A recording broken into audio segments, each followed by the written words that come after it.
Deixa eu só minimizar.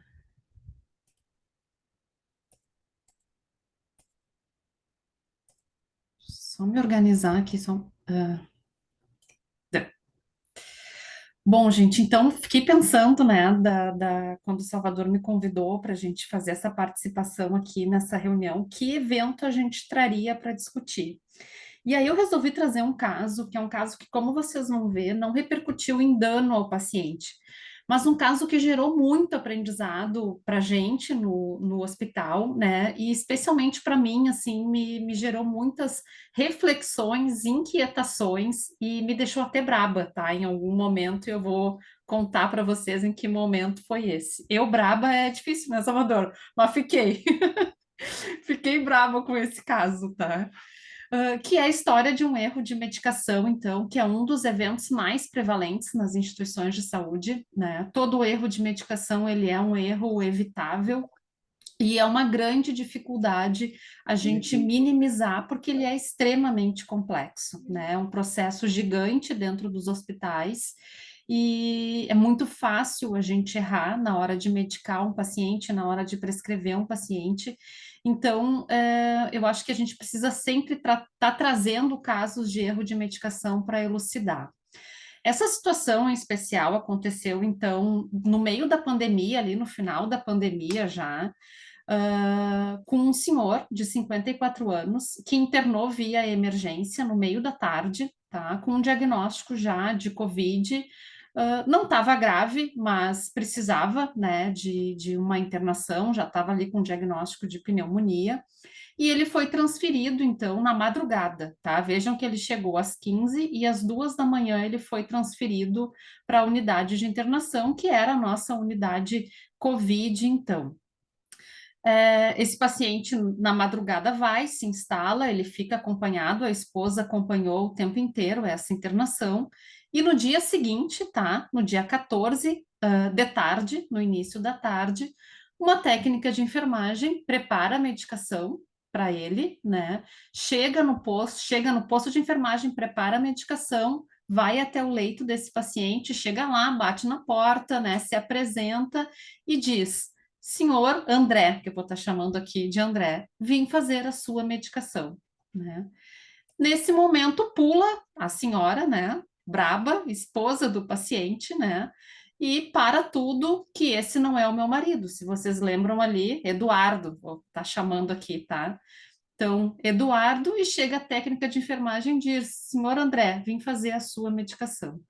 A familiar realmente ficou bastante estressada, tá? Eu lembro bem desse caso aqui, eu estava no hospital nesse dia aqui, nesse horário, e ela diz que quer falar com a enfermeira-chefe, né? O negócio dela é falar com a enfermeira alto padrão, em Salvador. E, e ela se dirige ao posto de enfermagem pedindo providências, porque o mesmo erro tinha acontecido de manhã, né? E aí ela fica, vocês não se comunicam, né? Me disseram que esse erro não ia mais se repetir. Então ela fica, e com razão, né, extremamente insatisfeita. Numa situação como essa, a gente fica desconfiado, né? Porque afinal de contas, em menos de 24 horas é a segunda vez que o mesmo erro acontece. E aí ela chega, né, no posto de enfermagem, e aí tem lá uma enfermeira alto padrão mesmo, né, como eu brinco, e a enfermeira que estava lá acolhe essa paciente, era realmente uma pessoa que tinha uma escuta ativa muito qualificada, né? E ela ouve de novo, né, toda a insatisfação dessa esposa. Ela discute com a equipe esse erro, ela vai, ela investiga os fatos, né? Ela corrige o que ela pôde corrigir naquele turno, né? E ela faz a notificação desse evento, então, para o nosso serviço. E a partir dessa intervenção dessa enfermeira, não aconteceu mais nenhum evento, né, com esse paciente, nenhuma troca de medicação por erro de identificação. E quem era o seu André, então, para vocês entenderem por que aquela técnica de enfermagem chegou com aquele medicamento? O seu André era um paciente que estava internado no nosso hospital há mais de um mês, tá? com câncer de cólon, não estava internado por Covid, só que em algum momento da internação dele, que foi exatamente no mesmo dia da internação do seu Eduardo ali, ele tem uma suspeita de Covid, porque ele recebe a visita de um familiar que estava tossindo e logo em seguida ele ficou com febre, suspeita de Covid, ele foi transferido para o nono andar. Se vocês lembram o horário da internação, né, do seu Eduardo lá, do paciente que recebeu o medicamento errado, ele chegou na emergência e foi para a unidade de internação às 2 horas da manhã, né? Esse paciente, o seu André, ele chegou na unidade de internação às 18, só que às 22, nesse mesmo leito, tá? Só que às 22 ele piorou e foi para UTI. Então, ele chegou, ficou muito pouco tempo nesse andar e foi para UTI. E às 2 horas da manhã, nesse mesmo leito, interno o seu Eduardo, tá? Então, essa é a situação. Quando esse paciente vai para a unidade, para essa unidade de internação do nono andar, toda a medicação dele, ela é dispensada e vai junto com esse paciente para a farmácia satélite lá do nono andar. Então, conseguiram identificar qual foi o erro, né? A gente tem aí os medicamentos que ficaram desse paciente aqui na gaveta, né, da unidade de internação, e aí, no momento da conferência, no momento do preparo e da administração de medicamento, não se deram conta, não leram o rótulo, né, e pegaram o medicamento errado para esse paciente. Nenhum outro, depois tu me corrige, Salvador, mas eu acho que nenhum outro incidente retrata tanto a teoria do queijo suíço quanto os erros de medicação, né? Porque quando a gente tem um erro de medicação, a gente vai ver que são inúmeras falhas envolvidas, né? Nesse caso em específico, a nossa farmácia não conseguiu barrar esse erro, a enfermagem não conseguiu barrar esse erro, porque chegou, né, até o quarto. Quem barrou esse erro foi o familiar, né? Então, a última barreira ali que impediu o erro de medicação foi uma esposa dedicada, né, Salvador? Então, viu, gurias? A gente tem que ser dedicada lá aos maridos, tá? A gente salva aí a vida dos maridos. Então, o quanto é importante também, né, a presença do familiar e mais do que isso, um familiar que ele é um familiar atuante, que ele está ali, que ele participa, que ele não fica constrangido em falar, né? Então, isso é o que a gente busca hoje. E aí, quando a gente vai fazer a investigação desse caso, né, é lógico, o que que aconteceu aí? A gente teve uma falta de atenção da técnica de enfermagem no momento do preparo e da administração do medicamento. Não resta dúvidas, né, de que a gente identifica essa falta de atenção no momento da administração. A questão toda que a gente, eu acho, precisa discutir é, bom, a gente está diante de um erro ou de uma violação, pensando numa cultura justa também, né? E isso é importante na hora, né, de investigar e na hora da gente definir aí as condutas. Quando a gente vai para essa investigação realmente a fundo, e a gente foi a fundo nessa investigação, e muitos de vocês, né, podem se questionar, tá, mas vamos investigar um quase erro, né? Nem chegou a acontecer o evento. Por que, Ju, que a gente precisa investigar, né? Ver o que que aconteceu se não chegou a ser administrado no paciente? Só que olhar para esse caso gera muito aprendizado institucional. A gente pode fazer muitas reflexões a partir de um caso como esse. E que bom se a gente consegue investigar quase eventos que não chegam a ocasionar dano ao paciente, porque assim a gente pode estar, né, evitando e melhorando os nossos processos, não em cima de dano ao paciente, né? E aí, quando a gente vai para fazer uma investigação mesmo, né, sempre vai ter, né, as falhas ativas do nosso sistema. Falhas ativas são aquelas falhas, né, Isla, tu que disse que não entende muito ainda de segurança do paciente, as falhas ativas são aquelas falhas relacionadas ao profissional. Sempre vai ter o fator humano, né, associado a uma falha, associado a um evento, associado a um erro. E quando eu olho para esse caso, eu vejo duas situações, tá? A primeira delas que foi o erro da técnica de enfermagem, do turno da tarde, né? Essa técnica, ela realmente não conferiu, ela teve uma falta de atenção ali no momento do preparo, da checagem, né? E ela não viu, ela não se deu conta. Só que, pelo relato da esposa desse paciente, a gente teve a mesma situação no turno da manhã. Só que o que que aconteceu de manhã? Essa técnica de enfermagem não comunicou esse erro. E aí eu quero discutir isso com vocês depois, né? Por que que essa técnica de enfermagem não comunicou esse erro? Talvez se essa técnica de enfermagem tivesse comunicado o erro, a gente não teria tido o segundo erro no turno da tarde, porque a gente poderia ter identificado que a gente estava com os medicamentos do paciente anterior na gaveta lá do paciente, né? Então a gente tem essas duas situações relacionadas às técnicas de enfermagem. E aí, na maioria das vezes, na maioria dos casos, a gente para aqui numa investigação, né, Salvador? A gente descobre o problema, foi culpa da técnica de enfermagem lá, uma que não falou e a outra que não prestou atenção, que estava,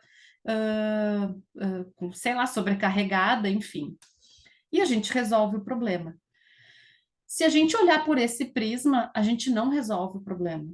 Porque para a gente resolver os problemas de segurança, especialmente os erros de medicamento, né, que eu estou colocando de identificação, porque foi um erro na identificação desse paciente, a gente não resolve se a gente não olhar para as falhas latentes do nosso sistema.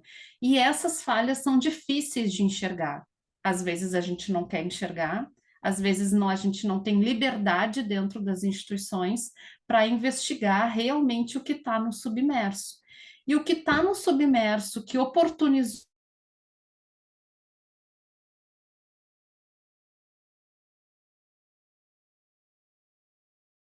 é recorrente, sempre acontece erros de medicação, gente, especialmente medicamento via oral. A gente está diante de comprimido, as pessoas banalizam esse processo, né? É só um comprimido que a gente vai dar para o paciente. A gente teve falha aí na dispensação e na conferência desses medicamentos, e aí eu dependo do ser humano aqui, porque a instituição não tem tecnologia para esse processo.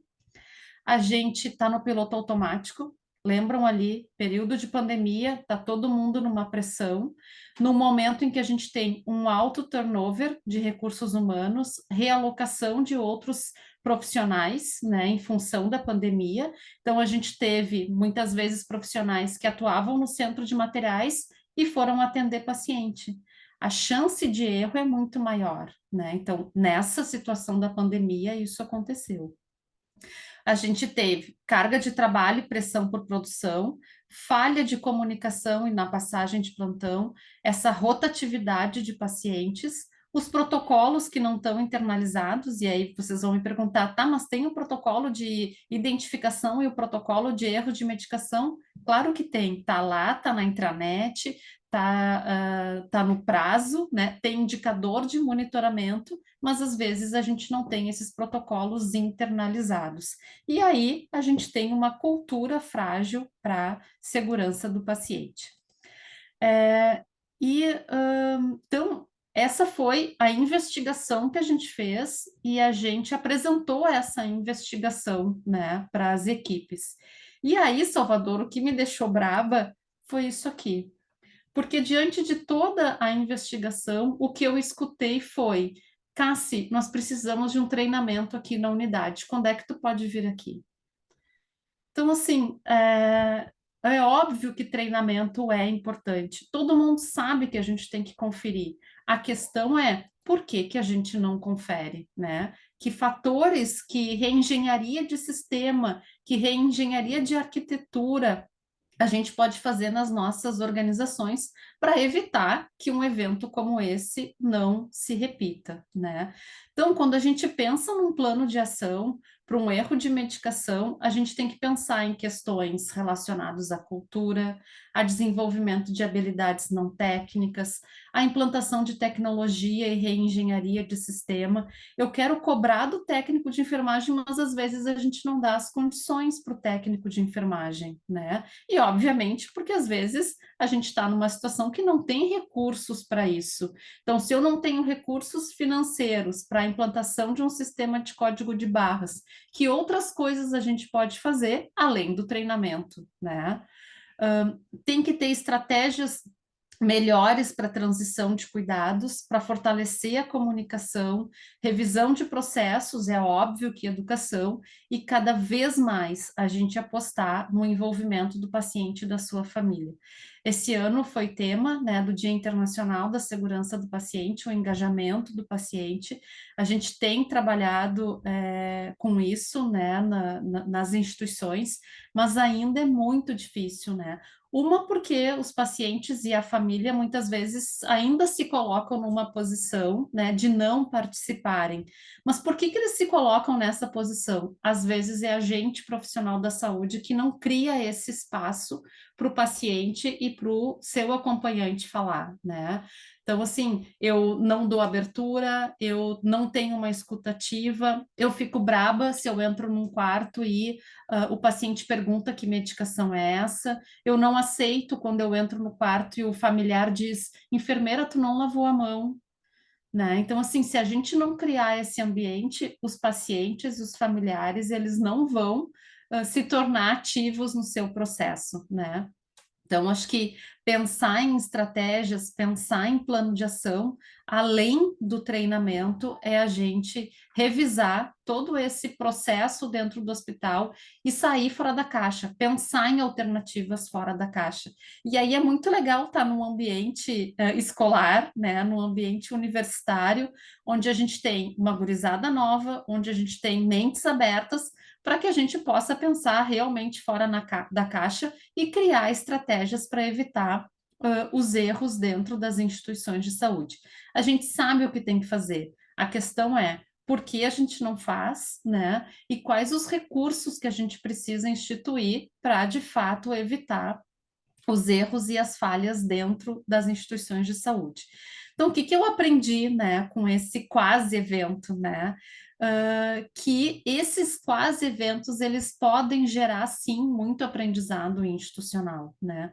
A gente tem uma visão muito míope do processo de gerenciamento dos incidentes, a gente fica numa investigação muito rasa, né? Eu digo, e depois Salvador me corrige se eu estiver errada, mas em geral a gente para na análise ali quando a gente foca no ser humano, né? Então eu identifico o erro do profissional e ponto, eu não vou buscar outras falhas dentro do meu sistema. Como eu disse no início, eu não posso falar que falta gente, né? A gente às vezes ainda tem uma cultura punitiva nas instituições. Então, para evoluir e para de fato a gente ter uma investigação bem robusta, eu tenho que tirar a venda dos olhos e enxergar o que está no submerso, né? Não só o que aparece para a gente ali, como naquela figura do iceberg. A gente precisa criar segurança psicológica dentro das instituições, e o maior aprendizado para mim nesse caso foi justamente o porquê a técnica de enfermagem da manhã não falou que ela tinha cometido um erro. Eu acho que isso foi o que mais me preocupou nesse caso. E que pacientes e famílias de fato são parceiros no nosso cuidado e a gente precisa evoluir muito para isso. Então, eu até me permiti falar um pouquinho mais, eu tinha pensado em falar menos para cumprir o tempo, mas já que a gente está num grupo intimista aqui, né, Ju, eu falei um pouquinho mais. Peço desculpas aí para você se eu me passei no tempo, para a gente Você foi. discutir. Eu posso lembrar agora a todos que vocês podem abrir as câmeras, tá?